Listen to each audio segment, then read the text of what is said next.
what have we heard in the past few hours? Are we any closer to knowing exactly what Joe Biden will be discussing in this speech and when it might take place?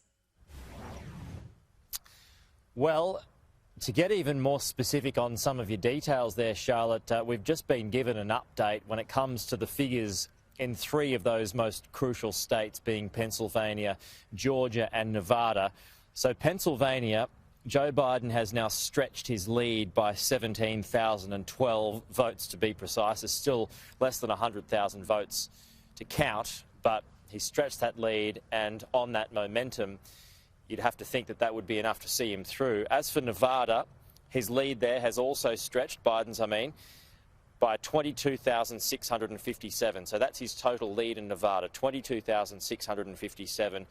And Georgia, which is heading for a recount, his lead there is also stretched by 4,000. So it seems to be all one-way traffic. And as for his speech tonight, we're not sure exactly what he's going to say, but I think we've got a fairly good idea if one of those states will be called. We don't know that they will be, but on current trends, there is a pretty strong suggestion that one might be, whether that be Pennsylvania or Nevada, but Nevada's still got a lot to count left, a lot of counting left.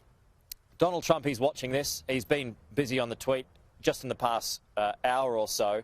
He has said that Joe Biden should not wrongfully claim the office of the president.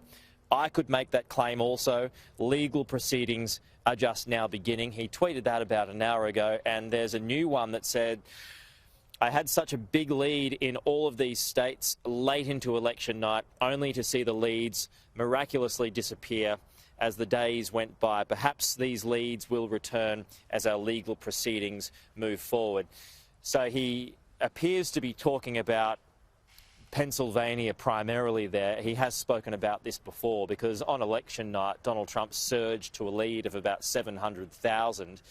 As we said, that has been whittled down over the days to where Joe Biden eclipsed him earlier today and now has that lead that I just referred to there, and it's all heading towards Joe Biden because it's coming from those mostly Democratic areas, those city areas that, as I said, are mostly Democratic. So we're not sure when an announcement might come, if one indeed comes tonight, but it looks like there may have to be one if those trends do proceed.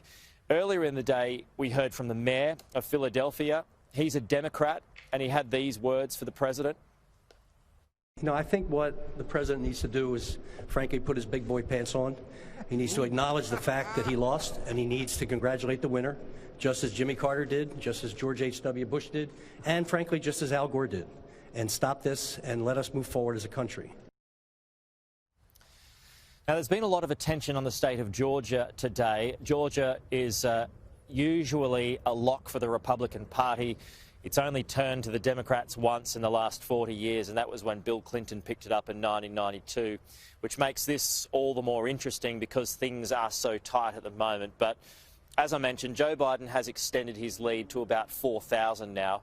And that's another one of those states where Trump had a very, very strong lead on election night. But because of those postal votes that had come from those cities, such as Atlanta, Biden is now ahead. But he's not ahead by enough to be able to call it. And at least where the government, the state government, comes into play, the Secretary of State had announced earlier today that there needs to be a recount, because in the state of Georgia, if the difference is less than 0.5%, then there's got to be a recount. So that is something that he is proceeding with.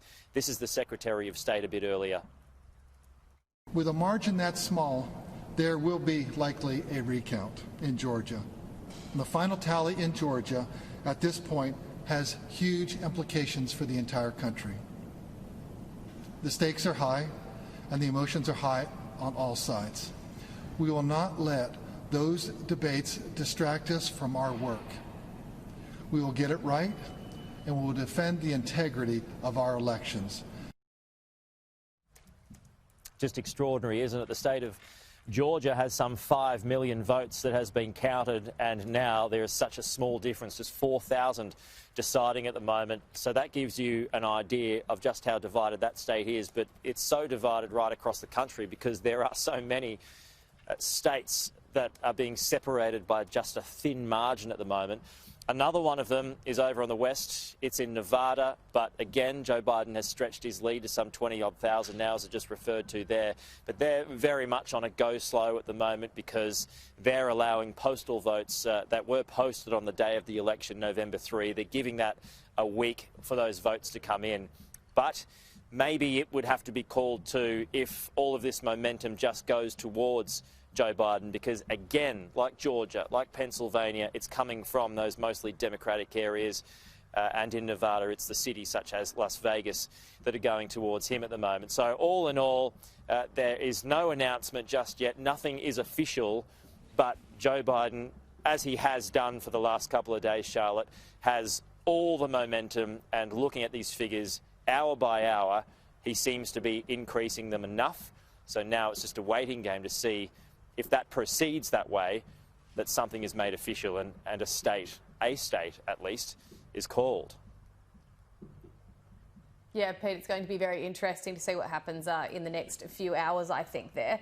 In terms of the length of this election, I was doing some research this morning. In 2000, it took 35 days for Al Gore to concede defeat. Now, this week, for a lot of us, particularly yourself over there, it's felt like it's dragged on for days. Do you think that one of the things that might happen because of this is that the wind's been taken out of the sails a bit, out of the public? We have seen a bit of a slowdown because of this. Do you think we'll still see those protests and riots that we were expecting earlier in the week? I wouldn't have thought so. I can't really say that that's going to happen here because I've just not seen anything of the sort. We did see those pictures, and we've seen them here too, in DC itself. The days leading up to the election, the businesses were boarded up. They're still boarded up, actually. The people were worried that there might be a run on businesses, that people would try and break through the glass windows and doors and loot and grab whatever they could, because that's happened before. It's not just happened here, but it's happened in other states and other cities all around the US. So there had been a fear that that could happen again, depending on the result. But being around here over the past 24, 48 hours, since it's become clear that the election may well be heading in a certain direction, I'm not seeing anything of the sort on the ground here. I'm not picking up any of the friction, anything that might lead to some kind of violence. It's not to say that it might not happen down the track, but at the moment I'm not sensing that. However, in other states, in other cities, there does appear to be plenty of that going on. There appears to be some trouble, or some tension at least. It's flaring up in cities such as Philadelphia at the moment, in Pennsylvania. There's large gatherings of people, Donald Trump supporters, who are and have expressed their frustration at what's happened over in Arizona and in Nevada at the moment. But nothing of the sort that we've seen in recent months, where there's been these run-on businesses that have turned into protests and have been this widespread looting. That hasn't happened yet. Now, as for the recount of 2000, maybe that'll happen again, but I'm not sure that it will, because if there is a recount in Georgia, which it looks as though is happening, Joe Biden might not need Georgia. All he'll need is either Nevada or Pennsylvania. If he gets Pennsylvania tonight, then it's done.